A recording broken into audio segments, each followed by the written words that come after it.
ajaa'iba rabbeena ajaan fira qabdiyyuu jenna kan akka ishii dhabdiyyuu jedhan maal jechuudha. Kanaan dura piroofaayilii keerra intalli teessu sun maayinni jedhee gaafannaan isheen intala haadha na guddisteetii obboleettii kootii an haadhan qabu ture haadha ishiin na guddise anaaf immoo obboleettii kootii.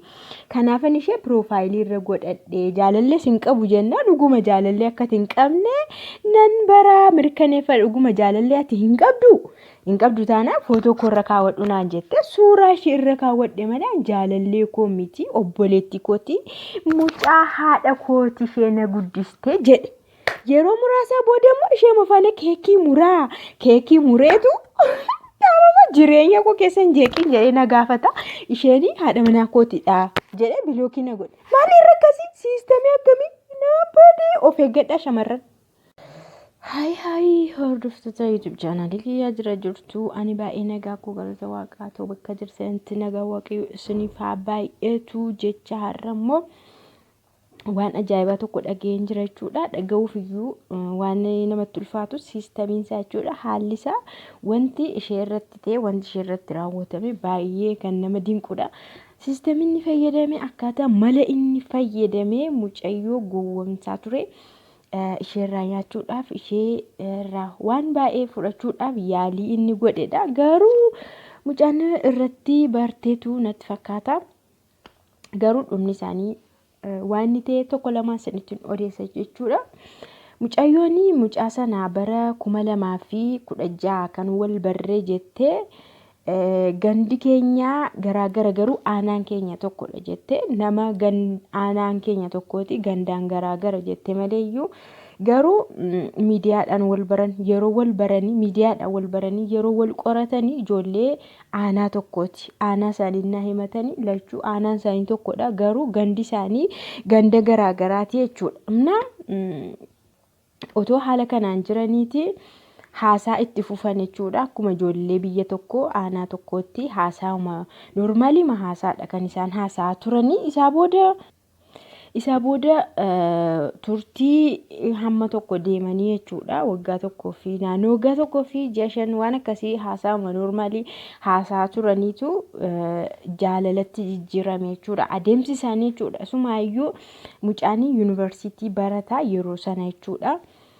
Bara 2016 erga wal baranii 2016 erga wal baranii 2017 akkanumaan turanii 2018 mucaan yuunivarsiitiidhaa eebbisame. Isheen illee turtii waggaa 4 ta'ee 5 akkasii booda gara biyyaatti deebitee galte. Yeroo manni eebbisamu sana jechuudha. Ji'u manni keessa eebbisamu isheenis gara biyyaatti galte. Isaa booda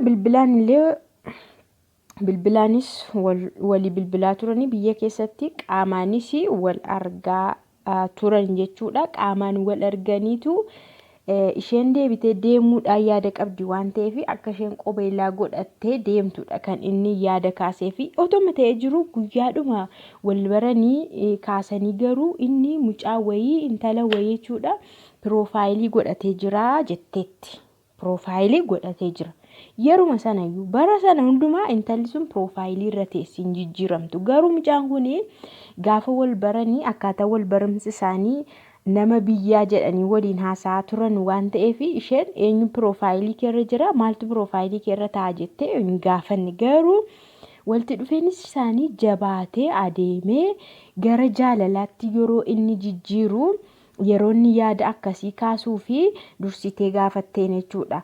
Mucayyoon piroofaayilii keerra bara hamma kana teessu sun maal keeti jettee yeroo isheen gaafattu asitti deebisee baay'ee na ajaa'ibe jechuudha. Baay'ee na dinqee jechuudha. Mucaan sun maal jedhaani an haadhan qabu ture. Haadha mucaa kanaati kan na guddisee. Kanaafuu yeroo barachaan ture sanatti hiriyaa akka hin qabadhu haati na guddistes mucaayyoon kunis hin barbaaddi. Mucaan kun kan haadha isa guddisteeti haadhan qabu jedhee haadha intala kanaan na guddise jedhee ishee piroofaayilii irra kaawwate jechuudha. Yeroo sanatti hiriyaa qabadhu naan jedhu ture. Hiriyaa naan jedhu ture. Ani garuu hiriyaa qabachuun barbaadu, barumsa kootti fufee ammas nan baradha jedheen deebisee fi isaanis hiriyaan qabadhuu barbaadu hiriyaa ishee ture jedhanii nama isaan beekan ture ishee faana wal na barsiisuuf ture kan isaanii qopheessan jedhe isheetti naa himu gaachuudhaan tala kanatti maaliif akka piroofaayiliirra ishee kaawwate naatti immoo achumaan kanaani yoo dhuguma ati hiriyaa hin qabdu taate yoo nu gowwomsaa hin jirtu taate haga ammaatti hiriyaa hin qabdu taate suuraa koo piroofaayiliirra kaawwadhu jettee eenyutu kana jedha hintala haadha isa guddistee jechuudha. Ishee jechuun isaaf obboleettiidha. Gaamma haati yoo namni wayii yoo fuudhee nama guddise ijoollee isheen deesse obbolaa namaa ta'u mitiire akkas akka inni jedhutti garuu dubbiin akkas miti jechuudha. Boodatti isin dhufa achumarraanii haala kanaanin ishee suuraarra kaawwadhe malee isheenii obboleettii kootii intala haadha na guddisteeti intala ani baay'ee jaalladhu kan haadha kootiidha jedhee isheedhaa deebisee sababa kanaan haala kanaanidhas kananii ishee piroofaayiliirra kaawwadhe malee isheen humaa koo miti fira kootii obboleettii kootii intala haadha na guddisteeti naan jedhee naa deebisee. Anis dhuguma natti fakkaate nan amane itti yaadichi yerootti nama amansiisuu danda'a. Piroofaayiliirra waggaa baay'ee waggaa 3 teessette jechuudha. Intalli sun bara 2016 jirti, 2017 jirti, 2018 yeroo qaama wal arganu irruma teessi isheen jechuudha.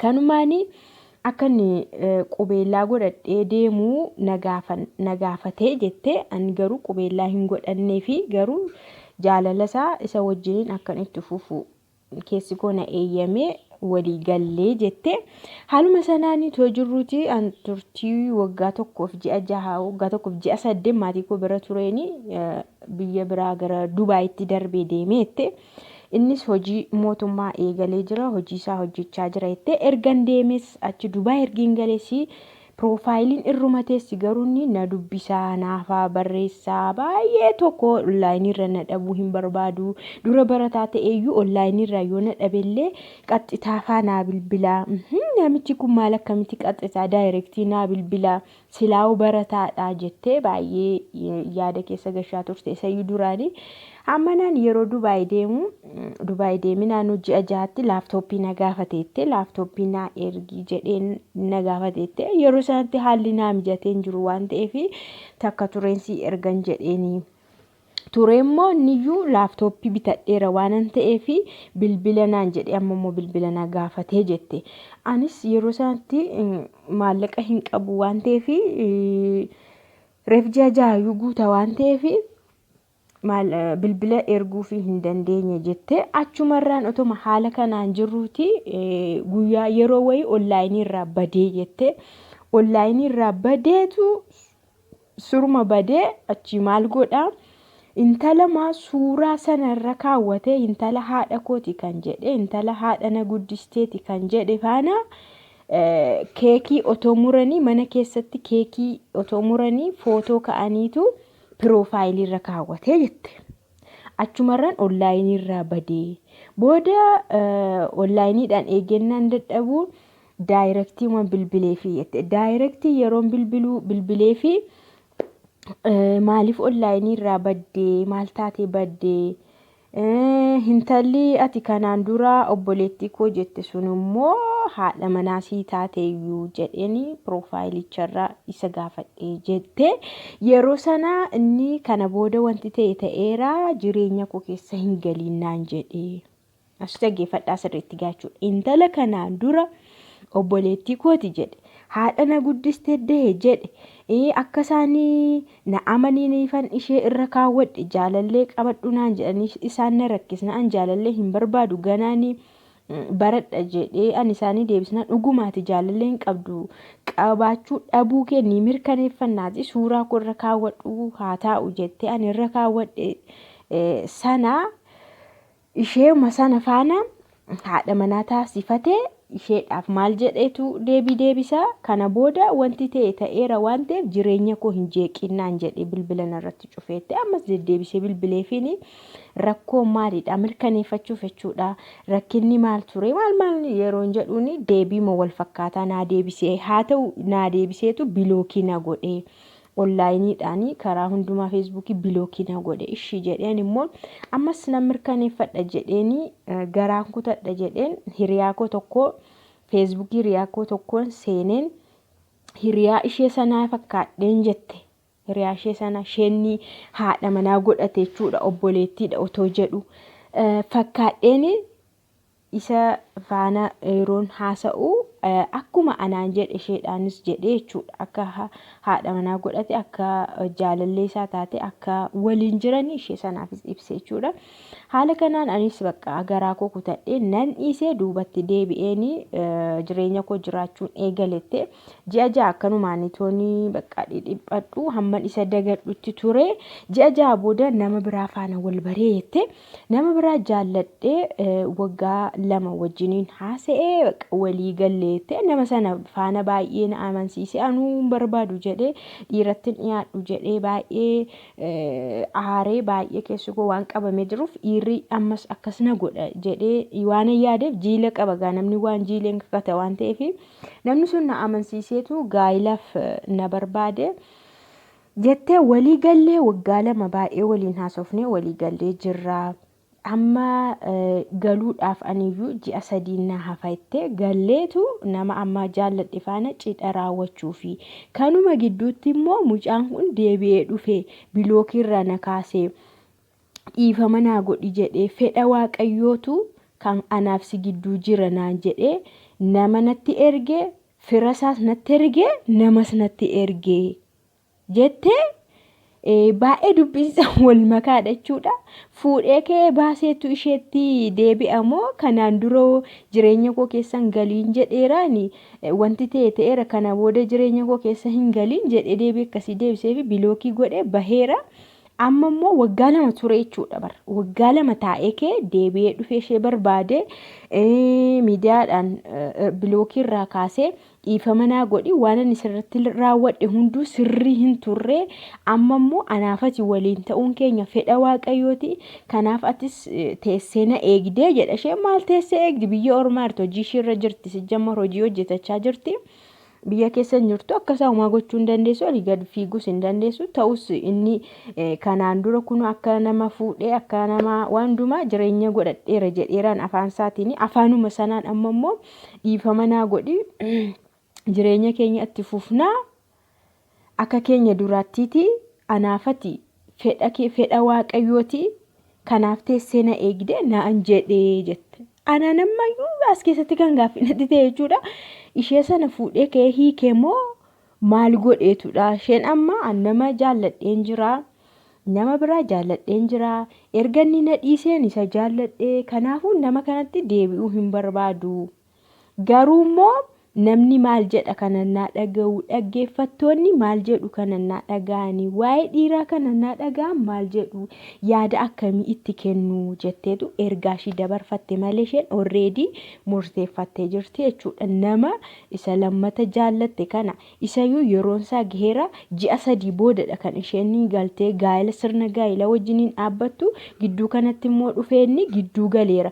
Ishee duraanii hinikee ta'ee hin dhiisee ta'ee wanti isaa hin beekamu ta'ee dubbiinsa duratti sobadha ta'ee waan isheen isa fayyaduu diddeef waan isheen isa gargaaruu diddeef laaptooppii dhoowwattee bilbila dhoowwattee fi irraa baqatee sobee akkas jedheeni amma immoo deebi'ee dhufe ta'e wanti isaa anaaf naan galle garuu isin maal jettu dubbii kana naa dhageessan dhuguma baay'ee nama dinqa baay'ee nama tulfaata namaan galachuudha. Kanaan dura waa baay'ee gaafachaanii ture mucaan kun waa baay'ee irraa eegaa ture barataa ta'ennaa jirullee akka isheen gargaartu hin barbaada keessisa isheen gargaaruu dhiisuu dandeessi laaptooppii gaafannaan jalaa diddee bilbila gaafannaan jalaa diddee kanaaf dhiironni baay'een immoo faayidaa yoo dhabanii achumaan deemu dhiironni baay'een faayidaadhaan hin qabamu baay'een isaanii faayidaa barbaacha faayidaa yoo argatan hin badu.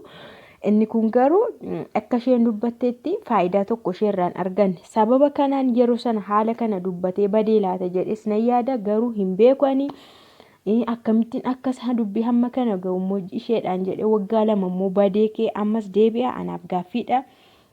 Mee isin yaada akkamii irratti kennitu isheen amma jaalallee gosa amma jaalladhe kanaan maal jedheen isa dhiise isa kanatti deebi'a yaada akkasiyyuu ishee keessa jira jechuudha. Isa kanaan maal jedheen isa kanaan maal jedhe isa duraatti deebi'a. Isa duraatti hin deebi'an jedhamu nama nagaa walii gallee jiru akkamittiin lola akkamittiin dhiise isatti immoo deebi'a. Inni amma nama natti ergaa fira isaayyuu natti ergaa jira jedhee jettee natti himtee jirti. Kanaaf anaaf wanti kun naan galle akka kootti akka inni ishee gorsutti akka naa galetti jechuudha. Namni yaada garaagaraa qaba waan ta'eef akkuma fuulli keenya garaagara ta'e yaadni keenya garaagara waan ta'eef an akka kootti jechuudha. Kanaan dura maaliif deeme? Haa deemuyyuu garuu jecha hamma kana ga'u dubbii hamma kana ga'u akkamitti jedhee deema?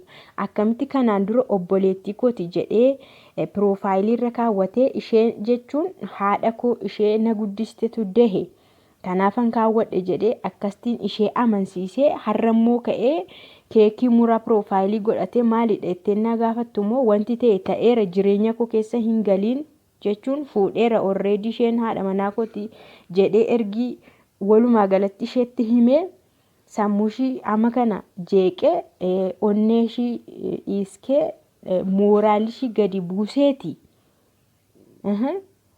Waa jechi nama kee hambadu baay'isoo erga hamma kana jedhe akkamittiin har'ammoo deebi'ee dhiifama naa godhii fedha waaqayyoo si jamara akkamitti kana keessa gala akka barbaade sana kana jecha fedha waaqayyoo jedhee ammammoo akkamittiin deebi'a. Baay'ee natti ulfaateera jechuudha. Kanaaf an namicha sana hin barbaachisu inni duraa sun jechuudha. Hin barbaachisu akkuma jireenya koo keessa hin seeniin jedhetti achumaan bahuu qaba. Isheen kun garuu ammas namichi kun ishee as dogoggorsiisuuf dhufe jireenya ishee jeequuf dhufe akka hin yaadutti jechuudha. Waa isheerra nyaachuudhaaf dhufe faansidha. Waan akkasiitiin kan natti fakkaatu sobee dhiifama gaafatee ishee itti araaramee nagaa fakkaatee irraa nyaachuu barbaadeetu natti fakkaata. Malli warra dhiiraa hin danda'an waan ta'eef durumayyuu waan inni jedhe ilaala. Piroofaayilii mucaa na guddiste jedhee kee'achi wanti ta'e ta'eera jireenya koo hin jeeqin jedhee amma immoo deebi'ee dhiifama naa godhe jechuunsaa maal barbaadeetu deebi'ee dhufe. Niitiin baatee maaliif deebiti jennaan oromummaa jedhe mammaaksi wayii jira. Isa hafe maal gochuuf jedhan. Kanaafuu akka kootti jechuudha. Kanan ishee gorsu dhaggeeffattoonni waan si gorsan yaada isaanii isaantu beeka dhaggeeffatanii waan yaadan si gorsu angaruu akka kootti jechuudha. Namicha kana akkuma kanaan dura sirraa citee hafuu baqa. Dhugumaan kun humaas hin fayyadus wanta akkasiis hin jiru deemanii kaanii deebi'u waan akkasiis hin jiru. Haadha manaa koo jedhee ka'e jireenya koo jedhee ka'e jireenya isa tokko kuffisee dhufete diigee dhufete wanti beekan waan inni dhufeessu taasumayyuu hin beekan waan ta'eef akka kootti kan si gorsu sammuu kee nagaa jireenya keessa ammaa hin jeeqiini jaalallee keessa ammaas hin jeeqiini jaalala keessa ammaas hin jeeqiini jaalala keessa ammaas duubatti hin deebisiini shakkiis keessa hin gashiini. Kanaafuu carraan nama yeroo baay'ee hin gubata waan ta'eef adeemsa keessa namicha amma jaalallee keessa amma jabeeffadhu namicha kana immoo ofirraa fageessi bilookii kanaan durasitti bilookii su godhemti amma immoo dabaree kee bilookii irra kaayiti sammuu kee nagaa yaada kee nagaa hojii kee hojjetadhu nama keessa kana jabeeffadhu jaalallee keessa kana seeraan qabadhu sirreeffadhu yeroo galtu isa faana gaa'ila kee dhaabbadhu kanuma si gorsa isheen akka obboleettiitti jechuudha akka yaadni sanaa galetti jechuudha. Nama yaada kee si sirreessee nama tokko dhiiske tokkotu fayyisa siin jedhe nama tokko kuffise tokkotu kaasa siin jedhe nama si amansiisee jaalalatti si gashee si haasofsiisee sammuu kee si eegee waggaa lama si faana taa'ee dogoggora tokko malee yakka tokko malee si faana ture namicha amma haca barbaarii takka deemee takka dhufu takka seenee takka bahuu fettee jireenya kee jeeqiniti habiibti namicha sana deebi'ee dhufe ofirraa baasii ofirraa fageessi kallattiin ittiin si argu hundumaa bilookii godhiti jaalallee kee jabeeffadhu amma galuuf ji'a 3 naafe waan jetteef kana si gorsaa. Dhaggeeffattoonni immoo hordoftoonni waan jedhanii si gorsan achirraa dubbifattaa. Ciao.